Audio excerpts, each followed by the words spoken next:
pretty even. Is there a draft you're kind of favoring coming out of this? I'm going to need to see them again. I've already forgotten. Yeah. Entity, it's just all about, can they get out of that laning stage in a really good spot? The thing is, though, like you said, Toby is a very good Lycan player, and I believe you. But you've got this Lycan most likely laning into an enchantress, so suddenly the wolves aren't anywhere near as strong. You're just going to be taken away and whacking it back in the face with them. It really just does go back and forth constantly throughout these games. Yeah, and not even the enchantress, but the Tidehunter as a big issue. If you want to try and rotate it, it's just you're running into this hero. Of course, not really the lane, but just in regards to kind of how the game can play out. This hero could just completely stop a lot of the damage that the Lycan can be doing. Ravage, that big AoE control could be enough for the rest of the team just to be able to jump in. So I do feel like it's going to be another game where we're looking towards the mid lane and how active they can get. You know, Storm is going to need a couple of stacks here for the Batrider to get going. He's a Batrider that likes going this Boots of Travel, not really the South American Batrider from like Whisper, where he likes kind of the drums very active into like the Boots of Bearing. So Batrider is a little bit more slow. You know, the Boots of Travel BKB more than likely going to be the build.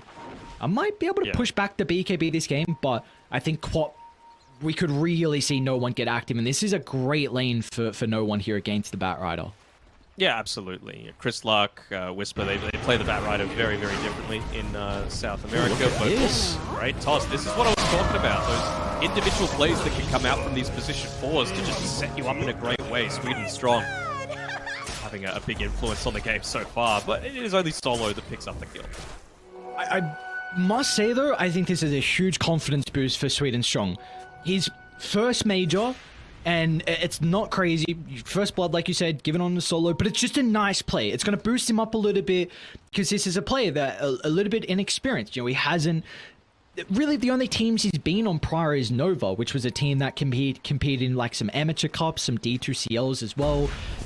I've been very impressed with him with the addition to the roster of Na'Vi, but that was really my one question mark for these lads on how he would be able to perform. What are we all now? What are we seeing? Oh, no. I was just seeing that Sweden Strong was hanging down on that bottom lane for a little bit. I was thinking maybe they're going to opt to go for a kill straight back onto Toby as he TPs back to the lane, but at the time Lies was just getting focused down a little bit too strongly. So he didn't want to leave that Tidehunter up there on an island.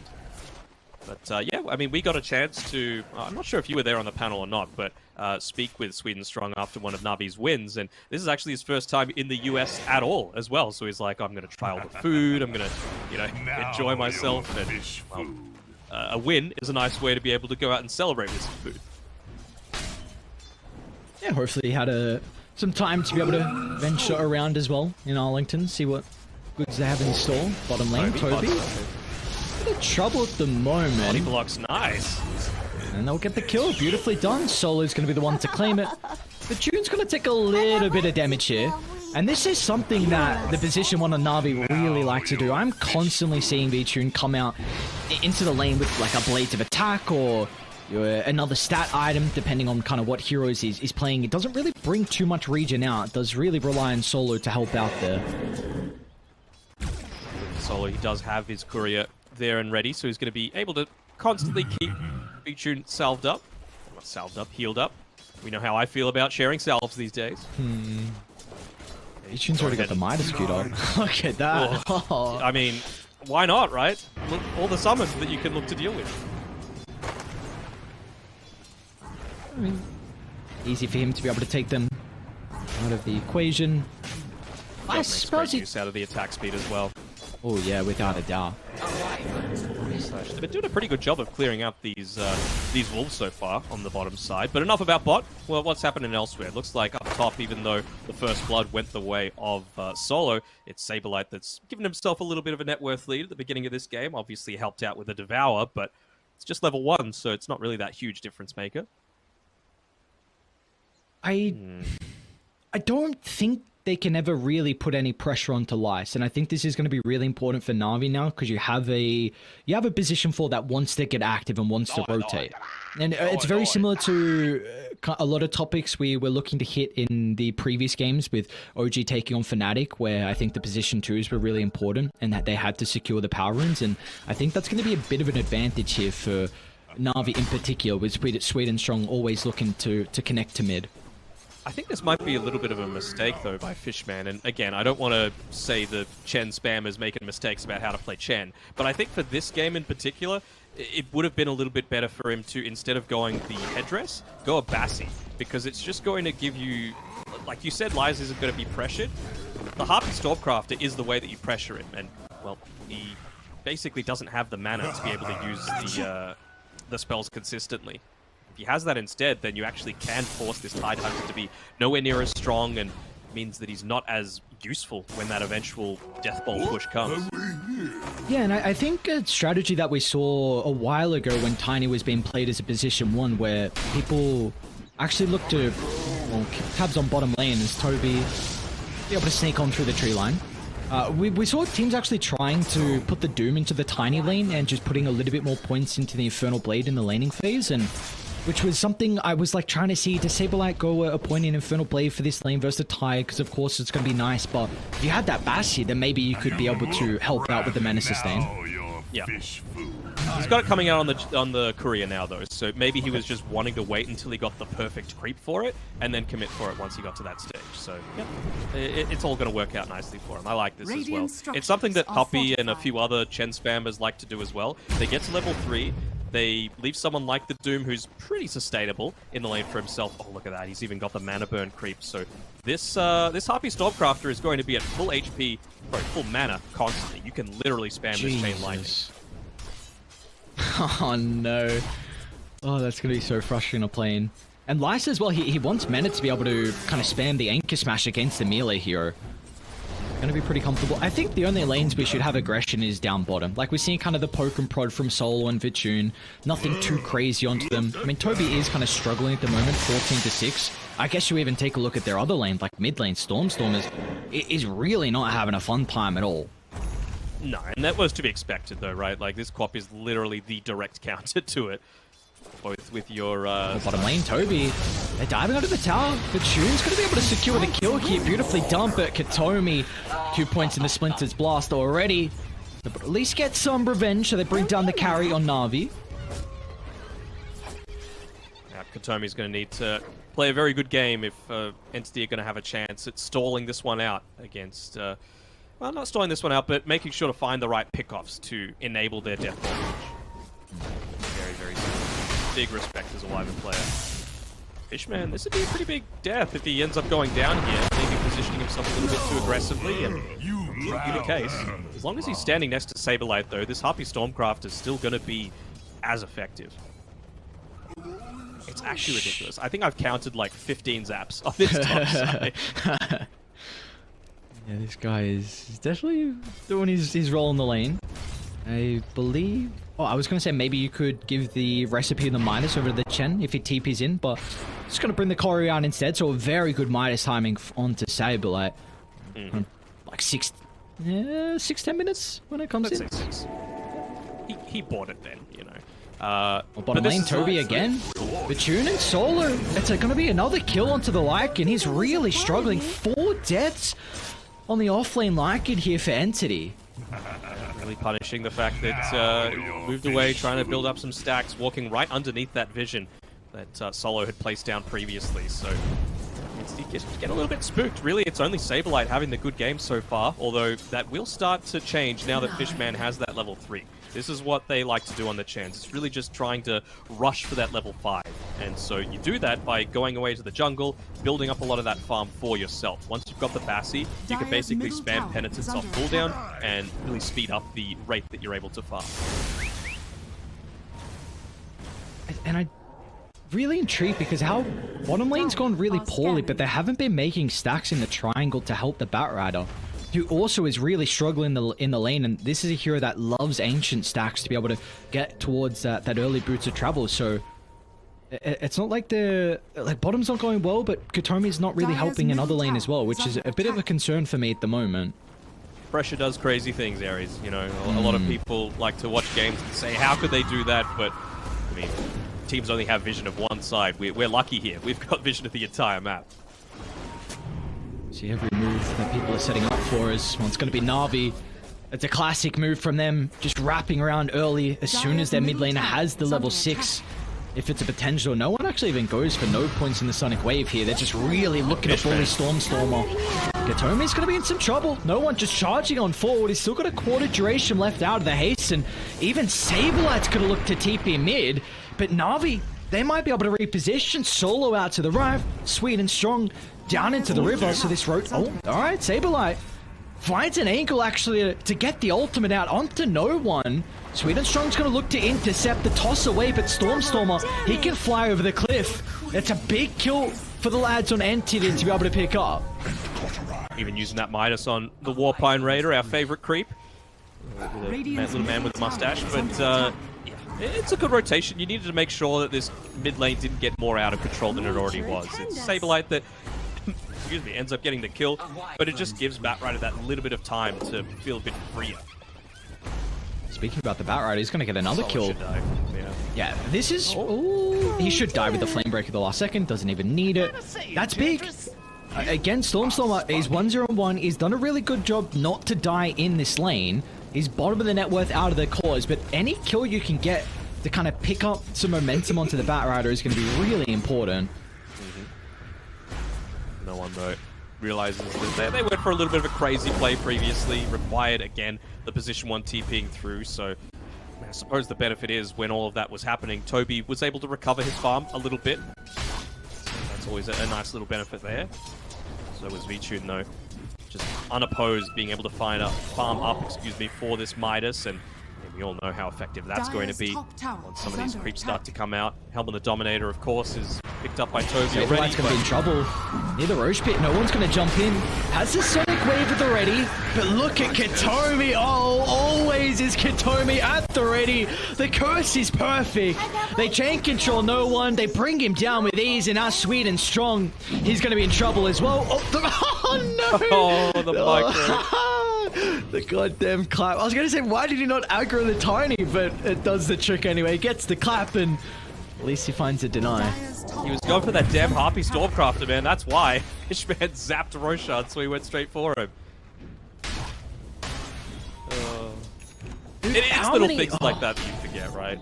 How many stacks are we talking? No, how many times I see Katomi actually just win team fights with a Winter Wyvern? I'm gonna keep... Yeah, I will not actually be able to keep tallies this game, but Katomi Wyvern has pulled them through multiple games into a 3, so he's already off to a really good start. Yeah. Top lane. Doom's out from Saberlight. Stormstormer's going to look to TP in as well. Na'Vi, they are playing with multiple heroes nearby. Let's see if it's going to be enough to protect the Tidehunter. It looks like it will be with the Healing Wood. They've shrugged off the Doom. Now they can reconsider jumping back in with the Ravage. And the threat of this is going to push Entity away. They don't have the catch. They don't have the way to be able to follow up on that while they don't have the Queen of Pain there and available. They don't have the Blink Dagger yet on Sweet and Strong. So, yeah, he's just going to be forced to back off a little bit here. Radiant's bottom tower Still is under attack. push a siege creep into the top tower. I wonder if they might even glyph. Yep, they do. Making sure to keep that one available. Really important to just take away as much of this jungle as possible. Unfortunately, Vichun didn't tank, one of those tower hits, so siege creep's going to go away, but they get the tower instead. Down bot, Blaze just doing his job, right? He needs to make sure that he is there to stop Lycan from pushing. Lycan really can't do anything. He's not going to kill you. You've got your Kraken Shell, you've got your Anchor Smash nearly, maxed out, Kraken Shell nearly maxed out. This certainly isn't a Gush kind of game. And this is... They picked for it. It really gives you a lot of map now to play with on Na'Vi. You've got bottom completely under control. Like you mentioned, Lycan can do nothing versus the Tide. He can easily defend this tower. Pretty much, I think the only way he's going to be under threat is when the Doom is back up. When the Batrider he's comes. a bit far forward in this lane. But if they have TPs, he's got the Ravage. They've got to be really cautious about how far they go. Na'Vi can easily turn this around. Taking the Ravage, Sweet and Strong should be in with the combo. There's the Ravage out, but they need the damage. Hand of God's going to be able to help assist Stormstormer and Toby at the moment. Even Katomi's going to look to rotate as well. He's got the threat of the Winter's Curse, holding them back. Na'Vi doing a really good job to make sure they do not group up. But meanwhile, look at the summons though, just beating down onto Sweet and Strong. But the bigger issue is Stormstormer's health pool. Oh, that's just so many little things done well, right? Like you mentioned, the perfect split once Katami shows up. Just slightly missing out on the double Sonic Wave there, but it's fine. No one's still able to clean up. Na'Vi just responding to this early aggression incredibly well. All three of their cores doing a fine job. Is this Doom that we need to be concerned about, though? It is still going to reach that stage where he's just going to start to run over you. So let's see now what Na'Vi can look to do, because they do not have Ravage now for Lice to be able to play down bottom. We could see him play aggressive, but that turnaround potential with the Ravage not being there could be a bit more difficult. So I love this TP. You've got the Doom at the ready, Ravage on cooldown. You could definitely look to kill Lice this time, and yeah, Saberlight, no hesitation. Ultimate dropped. They should be able to catch up afterwards, and it looks like Na'Vi a little bit preoccupied with trying to take the Tier 1 tower. So nice read from the lads of Entity.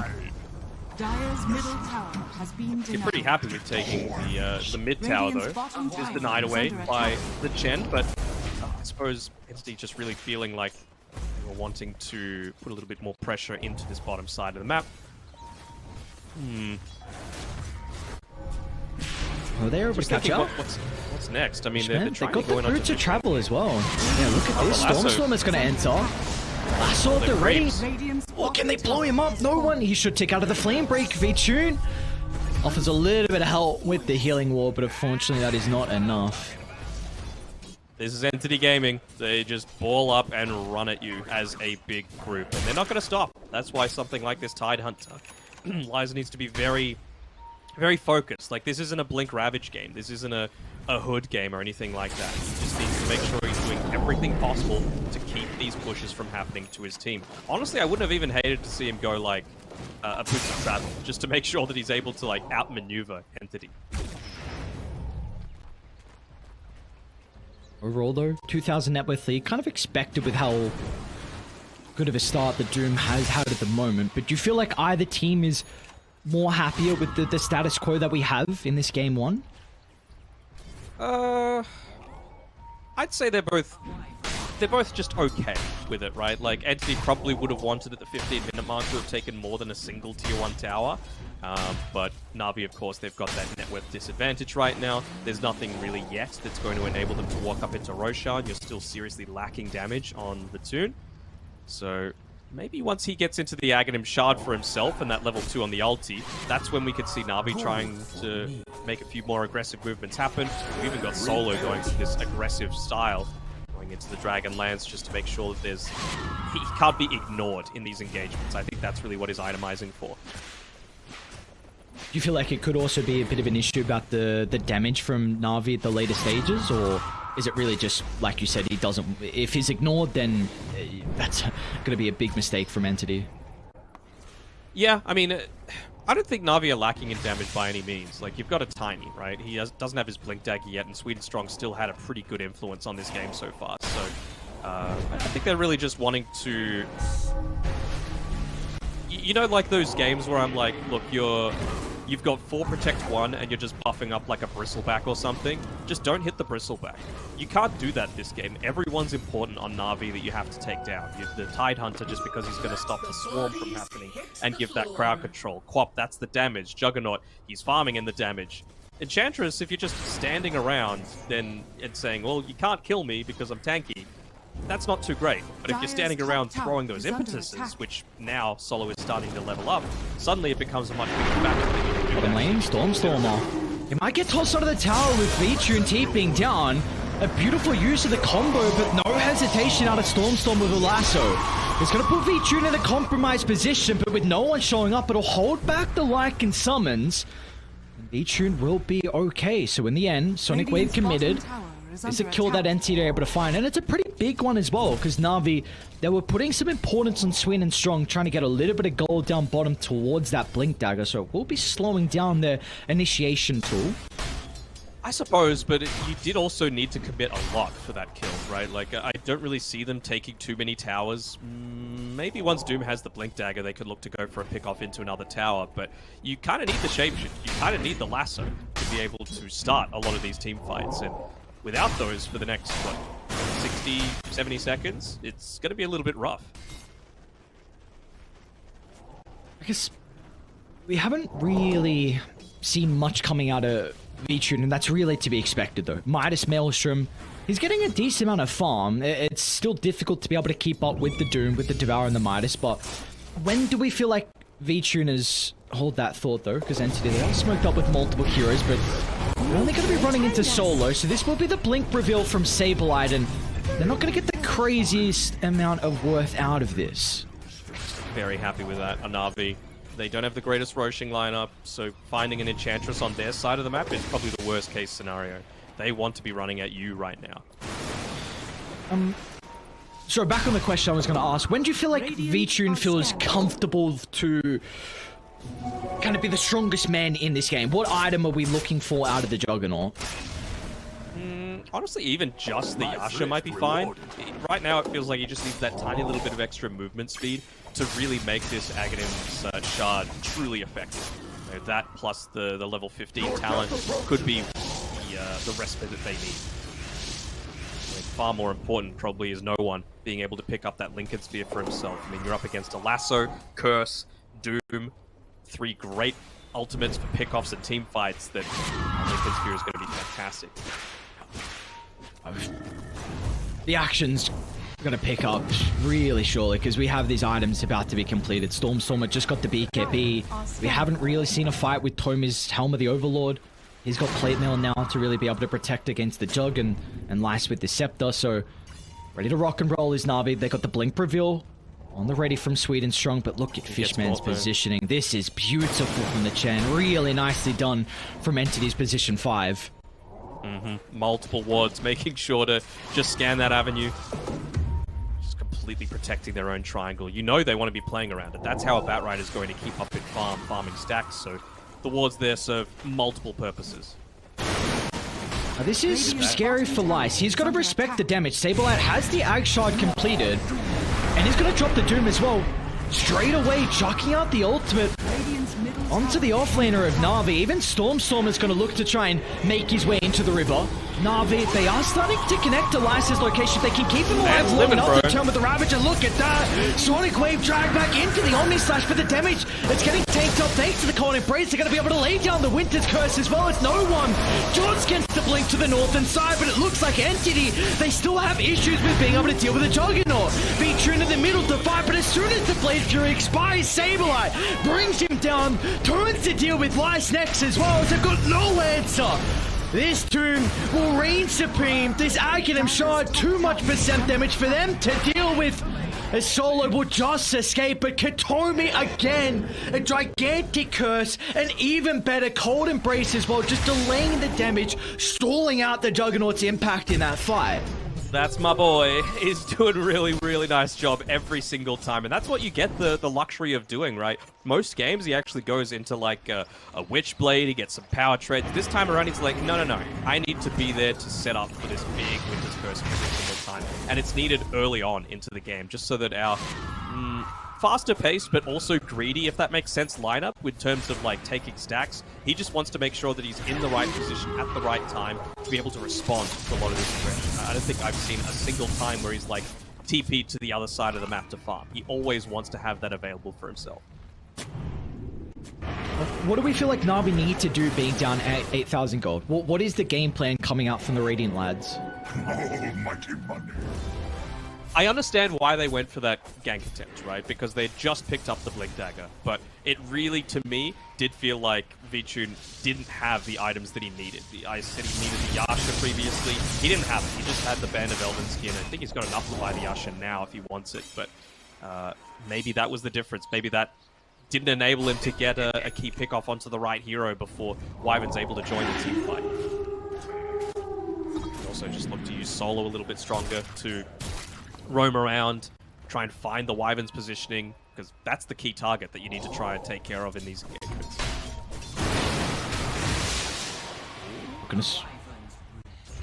blinks away. But yep, like you were saying, Smoke, Wyvern great at doing this as well. Just stopping pushes from relative safety inside the tree line. Trying to connect the Stormstormer down bottom, but no one is there dealing with the wave. They're going to turn their attention to mid, but no one also is out. So this will be a tier 1 tower claimed. See what else they want to do with this. Sweet and Strong is hunting Katomi top. Everyone's got a TP. It's got to be perfect from Na'Vi on this attempt. You make a mistake, Entity will punish, and look at the great support read from scouting him Katomi. Found him. There's the curse. Oh, he gets the curse off, so... It's a dieback. That's a Yeah. huge timing for Na'Vi. Like, that was what was stopping them from pushing and taking objectives. Always that threat of that big T-Wide LT coming. They don't have that anymore. Yeah. They're ready to go, though. They've got the Doom at the ready, the Shapeshift as well. They're going to try and stay on solo. Nice will drop the Ravage. Sweet and Strong's going to be in with the combination as well, but the Hand of God instantly shrugs off the damage, and Na'Vi, they don't have the numbers nearby. V-Tune was out to the left. No one wasn't nearby to be able to capitalize on the Ravage, so with the Winter's Curse and the Wyvern not being there through the team fight, they will not get anything out of it on Na'Vi. I think that's just one of those instances where not everyone on the team is on the same page. No one still really wants that Lincoln Sphere, and you spent that entire time farming instead. I can understand it. Like I was saying before, 3 amazing abilities that you need to obviously consider with the Curse. Obviously not that time, but Lasso and Doom. He needs that. He needs that for his like safety net, because like I was saying during the draft, once you blink in on the Quap, you're in. There's nothing you could do in response to it unless you buy like a Blink Dagger for yourself. I'm really concerned for... Until Na'Vi get multiple Lincolns, you've got one now and no one, but you're about to have double Refresher. Sableye is getting a ridiculous amount of farm across the map. 4-0 and 5. He's playing his Doom incredibly well, and they are going to have big issues with dealing with... It's going to be a 3-on-5. Sableye is going to take 2 heroes completely out of the equation, and they have great ways to chase Na'Vi down once they are doomed, so... I don't know what they can do until they get these Lincolns. And I don't think they're going to have the space, though, to farm that. Yeah, V-Tune's the main target for them right now. They'll try and find someone, but I believe... No, they didn't have vision of that regen rune, but so happens that it was instantly a blink back as soon as it was picked up. Maybe just wanting to secure tier 1 top if they can. Open up Roshan a little bit for themselves. Oh, get the tower! Oh, no, get it, you may as well! Oh, God. They're under a ward. Now they've got to be really cautious. I believe that's a dieback for Solo as well. Yep. Yeah, I don't think you can contest this, Roche. Looks like V-Tune wants nothing to deal with it. Has been killed.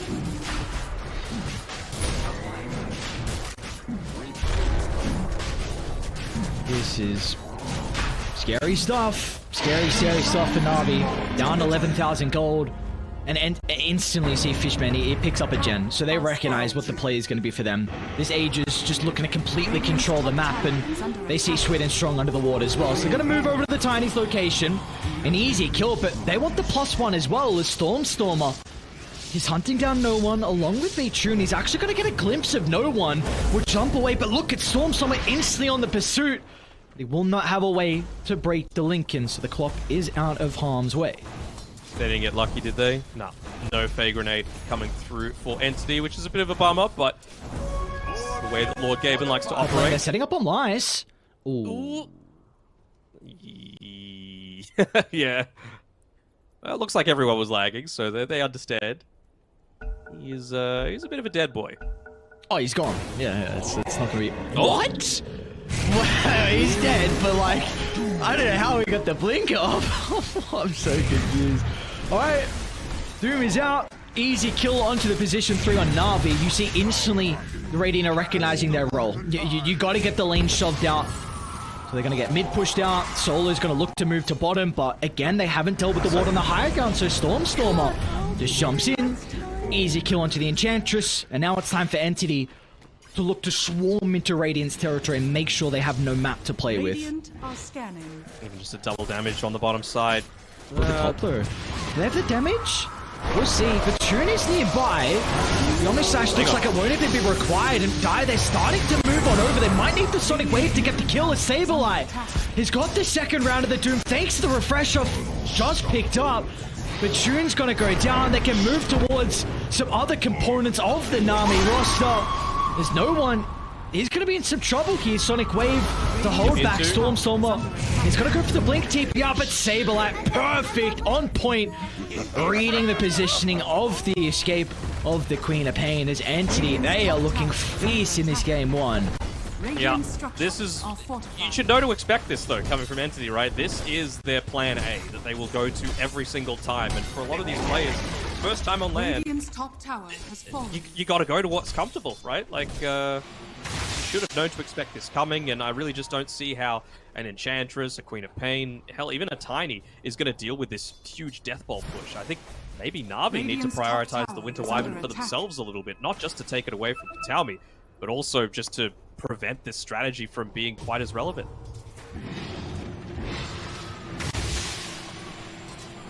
It's just not only their cores getting a ridiculous amount of farm, but it's the supports as well that is having a lot of impact. Kataomi's Shadow Blade almost. You've got Fishman that... He's going the Ags on the chin. Let's go! Good. I can't wait. Well, that's really the only hope I feel like Na'Vi have. It's a big jump in Ravage with the refresher. Lyce is actually even going Lincoln, so really ultra late game, maybe that double Ravage, but yeah, now with the Scepter that Fishman's working on, that will not really be a threat. I wonder what he can go where he doesn't actually reveal the fact that he's going for it.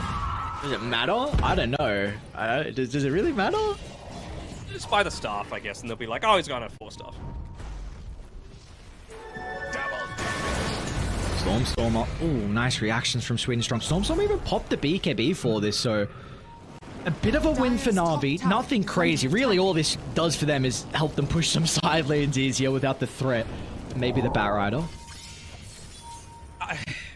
This might be a bit extreme, but I feel like Na'Vi's way back into this game, if partially Solar could get to level 20, you know, he could start to enchant some Ancients, you know, take away some of that mid lane blanket impact. He might be in some trouble. Shapeshift ready. Saberlight is a bit slow to be able to connect, and oh, I thought he was going to go down. Wait, hang on. He does not have a TP. What's going on?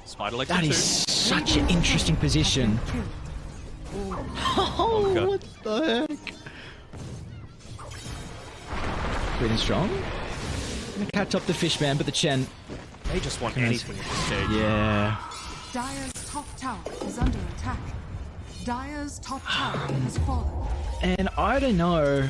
Like, Beatune even going for this Midas, he's just not keeping up in farm. So it's not like we can even start to mention maybe an ultra fat Juggernaut at the late stage. Sweden Strong. Toss maybe to the potential of the Ravage. They know the BKB's on cooldown at the moment, but no one else is nearby to fall because Mimo down to the south, no one. He gets blown up. Finally, Lyce is going to drop the Ravage with Beatune nearby, but again, the Hand of God along with the sustain, keeping Toby alive for long enough. They might not even get Toby. Finally, Lyce, he gets the kill with the Gush, but Entity, they are all over Na'Vi in this game one. Lyce will not escape as Saberlight. An easy chase down. He's got the Infernal Blade up in a couple of seconds. As Entity have their number, they shoot to make it a team wipe as well. As Solo, he's down and out of the count.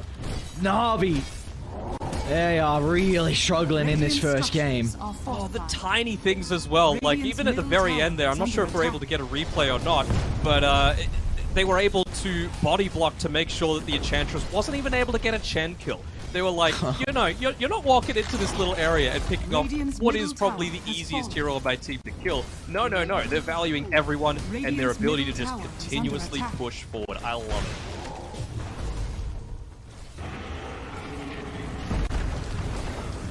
There we go. High ground being engaged upon. This might be the greatest level 20 of all time. Oh, I went to Scream of Pain damage. I wanted the AoE Shadow Strike for all of these creeps. Radiant's middle barracks are under attack. Oh god, Wyvern's level 20. Dude, the Wyvern's level 20, man. What is going on? I will take a look at this one again. So we're looking at the Chen. I mean, they're At the just very end running. of the fight, yeah. Yeah. Yeah, they got the solo pick off onto the Queen of Pain. It was Wyvern plus Doom that was able to do so, and then they just absolutely ripped through V-Tune here. I'm not sure if we'll be able to get a glimpse of it at the very end, because at the time, I believe someone else was dying. Yeah, look at Fishbed. So he's being healed up, just giving him that little bit of extra survivability, and then even at the very, very end, right now, he's being body blocked. The one avenue to go into the trees to be able to pick him off is being blocked by Stormstormer there to make sure that Solo can't even get him and allow him to TP away. Like, that's how well-oiled this entity machine is. And again, you got to expect it. It's something that they've done all DPC, so maybe it's a little bit on Na'Vi in the draft. Thankfully, it's only game 1 of the entire tournament, but Nice. he's Oh, recognized. Stormstormer. They get the jump, and meanwhile, Saberlight as well off to the northern side. They drop the Doom, but Lice, he had the Lincolns to protect himself, but they're just going to chase him down, man. Saberlight, this goddamn percent damage coming out of the Infernal Blade means that the Tidehunter is not long for this world. And Toby, he's even stalking his prey even further. Inside the base they go. Neely was able to get the Tiny as well, just standing off into the trees. I might be blind. Have we seen a single Omni Slash this game? Yes, we have, but did not do much. Okay. Because Yeah, it that's was- really they're lacking damage on Na'Vi. It's the simple way to put it right now. Oh man, he's even got more Infernal Blade damage now. Level 25 on Saberlight. 6.1% over 4 seconds. With a what? A 4-second cooldown? Love to see it. Love to see it. Yeah, this hero in the right stage in the late game. You gain some heroes that are incredibly tanky. Tidehunter's one of them. Tiny's This is another. just seamless, though, right? It feels like Pure is playing for Entity right now. Saberlight Yeah. is just playing exactly like he does. So this is one thing I kind of noticed with Saberlight's build. He pretty much went the exact same build as Pure. And I have to imagine he's been communicating a lot with him. Pure really likes Midas, BKB, Ag Shard into Blink. The only difference Saberlight went is he went to Blink before the Ag Shard. But one thing I've noticed as well, that Pure... Well, I'll hold that thought, because Na'Vi... This feels like the last-ditch attempt. They've got a decent ward in the lane. They've got Ravage at the ready. But look at Entity's positioning. Who can you go on? Lassy's got to get No the jump instantly, but the... Oh, no, Saberlight. Beautiful reactions coming out from the BKB. The Good luck, Cold Omni Embrace as well. The Omni Slash does absolutely nothing, and now they're going to look to jump in. They do deal with Stormstormer. Saberlight's got another round of the Doom to work with, but it doesn't matter. I mean, Toby's also built himself up to a position where his right-click damage is something that Na'Vi do not have the answers to. And meanwhile, to the right side as well, they found the Queen of Pain. Saberlight is on point with running into every hero onto Na'Vi. Solo's out at the count. This is looking like all she wrote. Entity, what an incredible game 1 performance from them. And yeah, there we go. The G's are dropped. We didn't get the Ags on the chair. He had Oh the my gold Lord. for it at the very end. But yeah, great performance coming through from Entity. Like, they just accomplished every little thing that they needed. This time around, it was the similar sort of thing, right, that we saw in the last game between Fnatic and OG.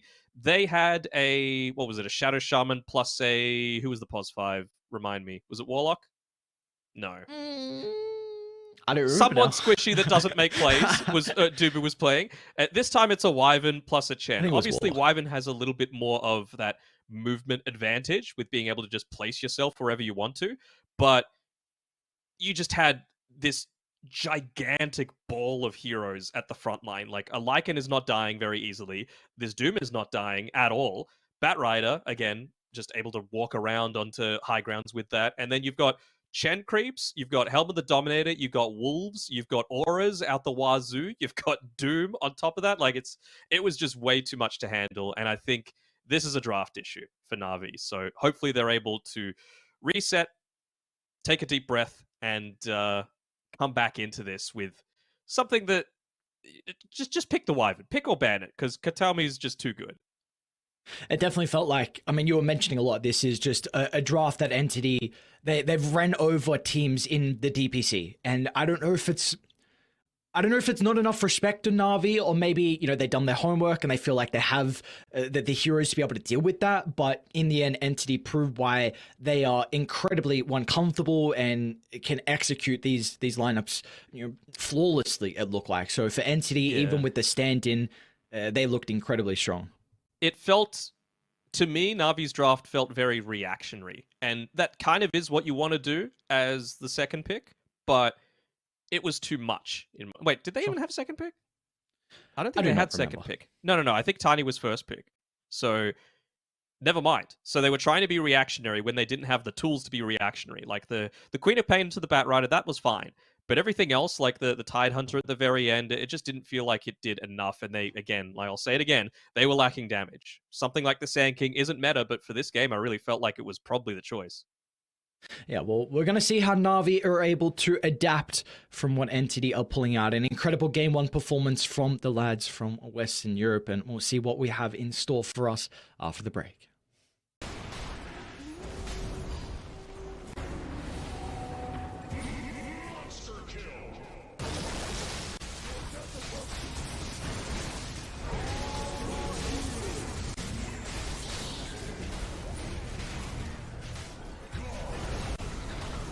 Radiant's middle tower is under attack.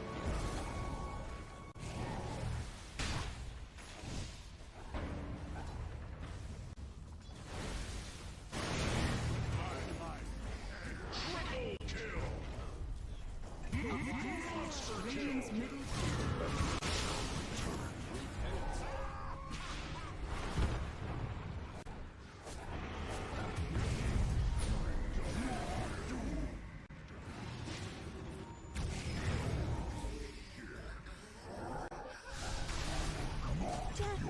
Radiant's middle barracks are under attack.